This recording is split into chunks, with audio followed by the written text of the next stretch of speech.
I never planned to keep my success a secret. But when you grow up with parents like mine, you learn that sometimes silence is your greatest weapon.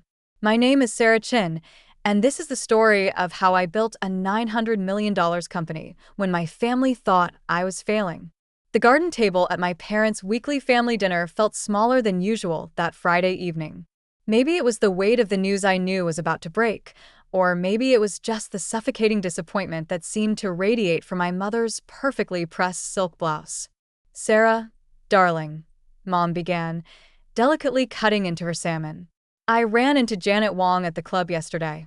Her daughter, Jessica, just made junior partner at Goldman Sachs." She paused, letting the achievement hang in the air like a guillotine blade. "Wasn't she in your class at Harvard?" I took a slow sip of water, already knowing where this was heading. "Yes, Mom. We had several classes together." "Such a smart girl," Dad chimed in, not looking up from his phone. "Following the proper path, unlike some people who throw away perfectly good careers to play entrepreneur in their garage." 3 years ago, their words would have cut deep. But tonight, they barely touched me. I checked my watch. 7:45 p.m. 15 minutes until the Wall Street Journal article went live. "Speaking of my garage startup," I said, pulling out one of my business cards and sliding it across the table. "I brought you a new card. We rebranded last month." Dad picked it up between his thumb and forefinger like it might be contaminated. "Chin Innovations," he read with a smirk. "Very original, Sarah. What happened to that cute little name you had before?" "Something about butterflies." "Chrysalis Tech," I corrected him. "We outgrew it." Mom put down her fork, concern etched across her perfectly maintained features. "Sweetheart, I think it's time we had a serious discussion about your future. You're 32 now. All your cousins are established in their careers, starting families. I have a career, Mom. Playing with computers in your garage is not a career." Dad's voice rose as he slapped my business card down. "We didn't spend a fortune on your education, so you could waste your life on this hobby." I felt a familiar tightness in my chest. The same one I felt 3 years ago when I quit my prestigious consulting job to start my company. Back then, their disapproval had nearly crushed me. Now it just served as fuel. "Do you even make any money?" Mom pressed. "When is the last time you took a real vacation? Or bought new clothes? That blouse you're wearing, I swear I saw it at last year's Christmas dinner." I touched the simple blue silk blouse, one of my favorites actually, and smiled. "I do all right, Ma." "All right," Dad scoffed. "Your brother James just closed a $50 million deal at his firm. That's doing all right. You're playing pretend CEO with a bunch of computer nerds." 7:55 p.m. 5 minutes to go. The thing about my parents is that they've always measured success in very specific ways: prestigious job titles, designer labels, luxury cars, and country club memberships. When I graduated from Harvard Business School, they had my life planned out perfectly. Join a top consulting firm. Check. Climb the corporate ladder. Started. Marry a suitable man from our social circle. Pending. Live the life they'd worked so hard to provide. Instead, I discovered something they couldn't understand: a vision. It happened during a routine consulting project. I was helping a major bank upgrade their cybersecurity systems when I noticed a fundamental flaw in how financial institutions handled digital transactions. There was a gap, small but significant, that no one else seemed to see. A way to make digital banking not just secure, but virtually unhackable. The idea consumed me. I spent months researching, developing, testing. When I finally understood what I had, I tried to explain it to my firm's partners. They patted me on the head, metaphorically, and told me to focus on my assigned projects. So I quit. The day I told my parents I was leaving my six-figure consulting job to start a cybersecurity company, you'd have thought I'd announced I was joining a cult. Mom cried. Dad yelled. My brother James, the golden child, tried to have me committed for a mental health evaluation. "At least tell me you're still meeting with that nice Richard Wham," Mom said now, bringing me back to the present. "His investment firm is doing very well, and he comes from such a good family." I checked my phone. 7:59 p.m. "Actually, Mom, Richard's firm tried to invest in my company last year. Really? Dad's head snapped up. What happened? I turned them down. Their valuation was too low. Mom threw up her hands. Of course you did. Heaven forbid you take advice from successful people who know what they're doing. 8 p.m. Right on cue, 3 phones chimed simultaneously, mine, Dad's, and James's, who had been uncharacteristically quiet all evening. Breaking news alerts from the Wall Street Journal. What the? Dad's voice trailed off as he read the headline. His face, normally tanned from weekend golf sessions, went pale. Mom looked between us. Robert, what is it? James let out a low whistle as he read his phone. Holy, Sarah. With trembling fingers, Dad read the headline aloud. Tech startup Chen Innovations reveals revolutionary banking security protocol. Major banks bid war drives valuation to $900 million. The silence that followed was the sweetest sound I'd ever heard. You see, while my parents thought I was failing, playing entrepreneur in my garage, I had been building something revolutionary. Those computer nerds they dismissed? World-class engineers and cryptographers who believed in my vision. That garage? A secure development facility with more computing power than most universities. And today, after 3 years of work, dozens of patents, and successful pilot programs with 3 major banks, we were finally going public with what we built. 900 million? Mom stammered, reaching for Dad's phone. There must be some mistake. No mistake, I said quietly, taking another sip of water. The valuation is actually low. We turned down a $1 billion offer from Goldman last week. They wanted too much control. Dad's hand shook as he poured himself more wine, spilling some on the pristine tablecloth. Mom didn't even notice, too busy scrolling through the article, her eyes growing wider with each paragraph. The article doesn't even tell the whole story, I continued, warming to my subject. Would you like to know how many banks are currently bidding for our technology? Or how many government agencies have requested meetings? Or maybe you'd be interested in knowing that Richard Wong's firm is now offering 20 times what they offered last year. James let out another whistle. Sis, why didn't you tell me? I could have helped with the legal side. The same way you helped by suggesting I needed psychiatric help when I started the company? He had the grace to look ashamed. Mom finally found her voice. But your clothes, your car, you live in that tiny apartment. I smiled, thinking about the real estate agent who was quietly finding me a new home. Did it ever occur to you that I might have different priorities than designer labels and luxury cars? That success isn't always visible on the surface. All this time, Dad muttered, still staring at his phone. All those dinners where we mocked your choices, belittled your dreams, treated you like a failure. I kept my voice calm, but I could feel years of frustration bubbling up. Yes, Dad. All this time. The garden fell silent again, broken only by the gentle splash of the fountain Mom had imported from Italy. In that moment, I saw my parents clearly, perhaps for the first time. They weren't the all-knowing arbiters of success I'd once thought them to be. They were just people, trapped in their own narrow view of what achievement should look like. My phone buzzed again. Another news alert. Another article about Chen Innovations.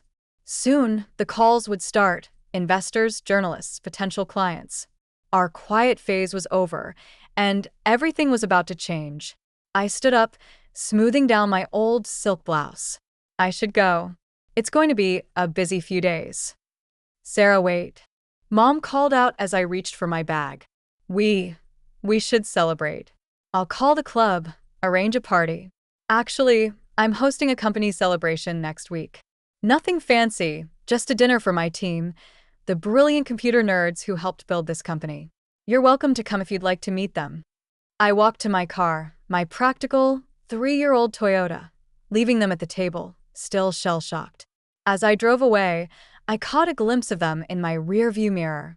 Dad, still staring at his phone. Mom, dabbing at her eyes with her napkin. James, shaking his head in disbelief. Part 2. The Truth Behind Success. The next morning, my office was barely recognizable. Gone was the peaceful space where I built my company. In its place, A whirlwind of activity filled every corner. PR teams huddled around conference tables, investors waited in the lobby, and my phone hadn't stopped ringing since dawn. Sarah, Goldman's on line 3, my assistant, Rachel, called out as I navigated through the chaos. And your mother's called 6 times. I paused. Of course she had. Take messages for both. My garage startup occupied the top 3 floors of a renovated warehouse in the city's tech district. Not that my parents had ever visited to know this. The garage they imagined? Actually 30,000 square feet of state-of-the-art research and development space. The computer nerds they dismissed? A team of over 100 brilliant engineers, cryptographers, and security experts from around the world. Team meeting in 5, I announced, heading to our main conference room. As I walked, I caught my reflection in a window, still wearing yesterday's old silk blouse. Mom would be horrified. The thought made me smile. The conference room filled quickly. Some faces were tired from working through the night. Others were buzzing with excitement. These people, not the headlines, not the valuation numbers, were the real story behind Shin Innovation's success. People who had believed in the vision when it was just sketches on a whiteboard. First, I began, looking around the room. Thank you all for your extraordinary work. The security protocols we've developed together will change how the world handles digital transactions. You should be proud. Dr. Patel, our lead cryptographer, raised his hand. What about the acquisition offers? The billion-dollar question. Literally. As of this morning, we've received offers from 6 major banks and 3 tech giants. I paused, letting that sink in. But we're not selling. The room erupted in cheers. They understood what I had known from the beginning. Our technology was too important to be controlled by any single institution. My phone buzzed again. Another text from Mom. Darling, the club is free next Saturday for your celebration. I've already spoken to the event planner. I put the phone away. She still didn't get it. The real beginning. Later that afternoon, as I finally caught a moment alone in my office, my mind wandered back to how this all started. Not the moment I discovered the security flaw, that was just the spark. The real beginning was a conversation I had with my grandmother before she passed away. At the time, I was still at my consulting job, miserable, but too afraid to leave. Grandma Chen, unlike her son, my father, had built something from nothing. She'd arrived in America with $10 and a dream, eventually building a successful import-export business. Sarah, she said, holding my hand in her hospital room, there are 2 kinds of people in this world. Those who build their dreams, and those who live in the dreams others built for them. Your father, he chose the second path. But you, my girl, you have the builder's spark in your eyes. She passed away 2 weeks later. I quit my job the next day. The early days were brutal. I emptied my savings, sold my designer wardrobe, to Mom's horror, and moved into a tiny apartment to fund initial development. My first team members worked for equity because I couldn't afford salaries. We really did start in a garage, my landlord's actually, which we rented for extra workspace. Dad's words from those days still echoed. You're throwing your life away on a fantasy. But we weren't. Every sleepless night, every failed test, every ramen dinner brought us closer to something revolutionary. Our security protocol didn't just patch the vulnerability I discovered. It completely reimagined how digital systems could protect themselves. A knock at my office door broke through my memories. James stood there, looking uncomfortable in his $1,000 suit. The receptionist almost didn't let me up, he said, attempting a joke. Quite a change from your garage. I gestured for him to sit. What brings you here, James? Mom's crying. Dad's drinking. And I. He trailed off, looking around my office. I owe you an apology. That mental health evaluation thing. I was wrong. Yes, you were. He fidgeted with his tie. Look, my firm would love to handle your legal work with all these offers coming in. Stop. I held up my hand. That's not an apology. That's an attempt to profit from my success. His face reddened. Sarah, be reasonable. We're family. Funny, that didn't matter when you thought I was failing. Another knock saved him from responding. Rachel poked her head in. Sorry to interrupt, but the team needs you. We're seeing some unusual patterns in the test deployment. I stood up. I have to go. Real work to do. Sarah. James called as I reached the door. How did you know? How did you know it would work when everyone said you were crazy? I thought about Grandma Chin, about those early days in the actual garage, about the moment our first prototype succeeded. I didn't know, I answered honestly. I just knew I had to try. That's the difference between builders and dreamers, James. Builders don't need certainty. They just need courage. Leaving him in my office, I headed to the R&D floor, where my team was gathered around a bank of monitors. This was my real family, the ones who believed, who built, who sacrificed. Dr. Patel waved me over. Look at this pattern in the neural network. It's evolving faster than our projections. As I lost myself in a technical discussion, my phone buzzed one last time. A text from Mom. Darling, please let us make this right. We're having a small dinner party tomorrow, just a few close friends who'd love to hear about your success. I turned off the phone. They still didn't understand. This wasn't about them anymore. It never really was. That evening, as the office finally quieted, I stood at the window, looking out over the city. 3 years ago, I'd walked away from everything my parents valued: prestige, security, status. In their eyes, I'd chosen certain failure. But standing there, watching the sunset reflect off neighboring buildings, I realized something important. Success isn't just about proving others wrong. It's about proving yourself right. My practical Toyota still sat in the parking lot, now surrounded by news vans. The old silk blouse hung comfortably on my shoulders.